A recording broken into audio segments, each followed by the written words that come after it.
Assalamu alaikum wa rahmatullahi wa ta'ala barakatuhu. So now I feel at home. Alhamdulillah. So the topic that I've been asked to address this evening is Islam and the African. Obviously, this is not a topic that could be exhausted in a 1-hour talk, even if we had, another few hours for Q&A and so forth. The topic is vast, and indeed, the contributions of Africans simply to the intellectual history of Islam, right, would be a 14-week-long course, and I've taught that course, right? The examination of African figures in the Quranic text itself would be another semester-long course. So what we're going to do this evening is just drive home, hopefully, some relevant points about the role of Islam in Africa, and Africa particularly in the Quran.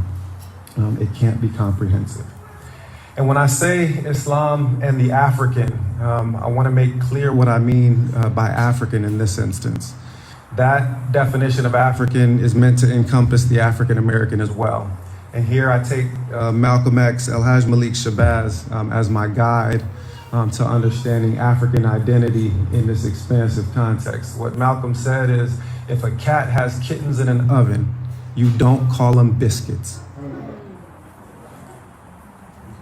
Now, what did Malcolm mean by that? He went to continue on to say, you call yourself a Negro. Show me Negro land on a map. Negro, you come from Africa. Call yourself an African.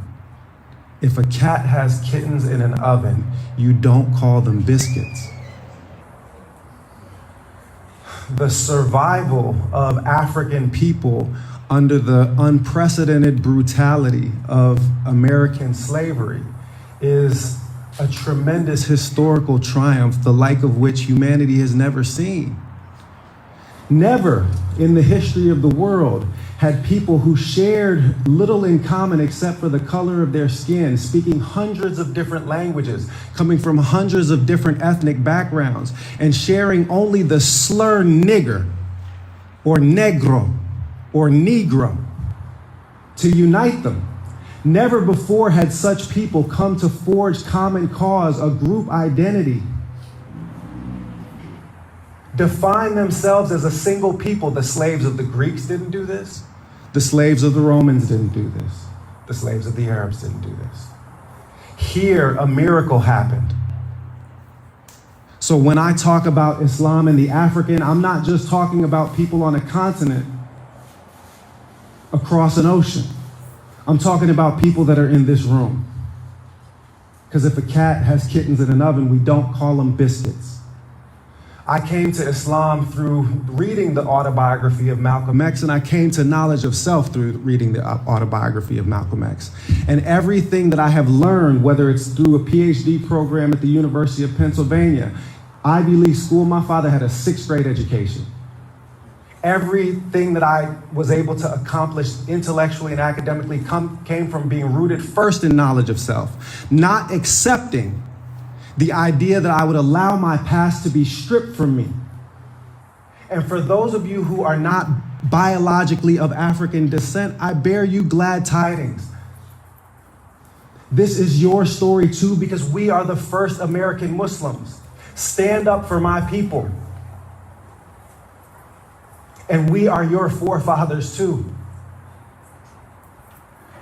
But continue to promote racial division, racial animus, overlook us within our own land where we are still the largest ethnic contingent in the American Muslim community. And our prayers are against you too. And God always answers the prayer of the oppressed against their oppressors. Beware the prayer of the oppressed. For anybody that's within the sound of my voice, and I know if you in this room, you ain't got this problem, but people are on Instagram Live and people can spread this to the four winds, say it wherever it needs to be said, that unless you are part of lifting and alleviating the oppression of my people, then you are part of the oppression of my people. if you're not taking some kind of active step, whether you're black, white, brown, red, green, yellow, or anything in between, don't be so sure that your la ilaha illallah is going to shield you from punishment. Because you might just get counted amongst the people of Pharaoh when the flood comes.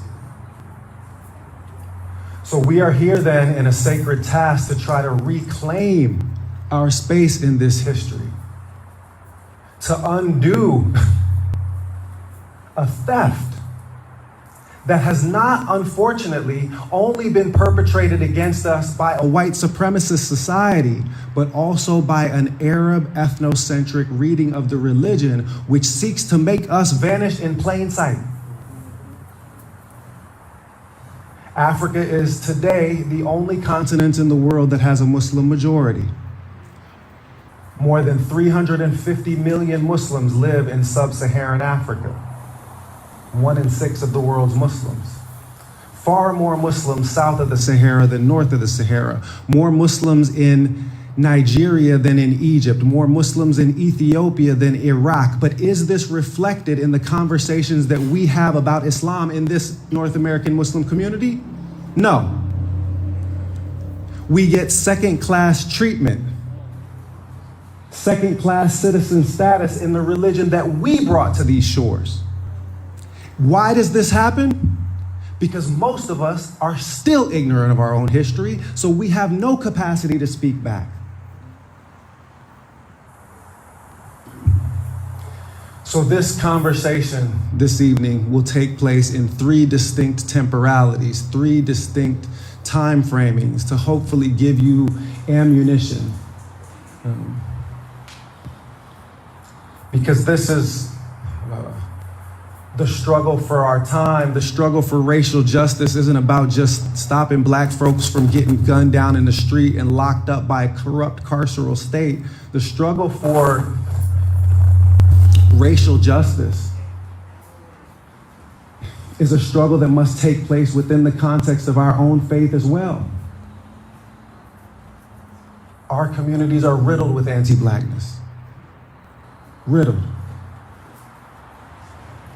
3 temporalities. The time of the Quran itself, the heart of the sacred story. The time of the Prophet, alayhi afdal salatu wassalam, the best of creations.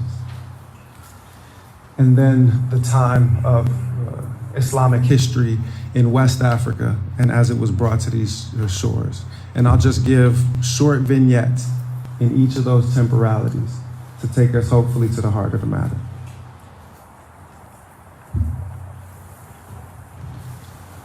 So beginning first with a reflection.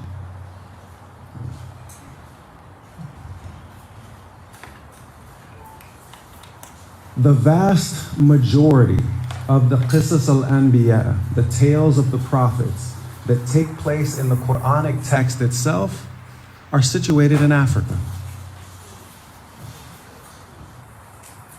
Anyone care to argue the point? Think about this for a moment. The most frequently mentioned proper name in the Quranic text is what? Oh, sorry, I'm black. So I was raised in an African-American rhetorical tradition that prizes call and response. I'm actually asking y'all a question. I'm not just gonna listen to sit and hear myself talk for this whole time. I'm actually asking y'all a question. What's the most frequently occurring proper name in the Quran? Musa. Musa, alayhi salatu wassalam, 135 times he is mentioned in the Quran at least. Sayyidina Musa, and where did he live? Egypt. Exactly.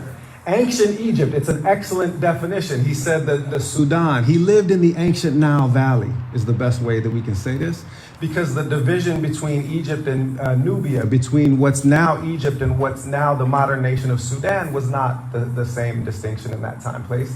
That was one contiguous civilizational complex, a civilizational complex that all professional trained Africanist historians, whether they are white in skin color, black in skin color, brown in skin color, any skin color, will tell you ancient Egyptian civilization emerged from inner African sources. And that the racial identity of the ancient Egyptians, all of them, until the very latest period of Egyptian history, with the conquest of the Greeks, the Romans, and then later the Arabs, that all of we would today describe as black people. Historians talk, speculation? No, documented, archaeological evidence, comparative historical linguistics, all of the different disciplines of modern Africanist study. This is not simply Afrocentric scholars pioneering the way. This is every scholar now that teaches ancient African history at any North American university will tell you that the ancient Egyptians were black. But you know who else said that the ancient Egyptians were black and who said that Musa alayhi salatu wasalam was black? The prophet did. Sallallahu alayhi wasallam. Now, you might not know that most of the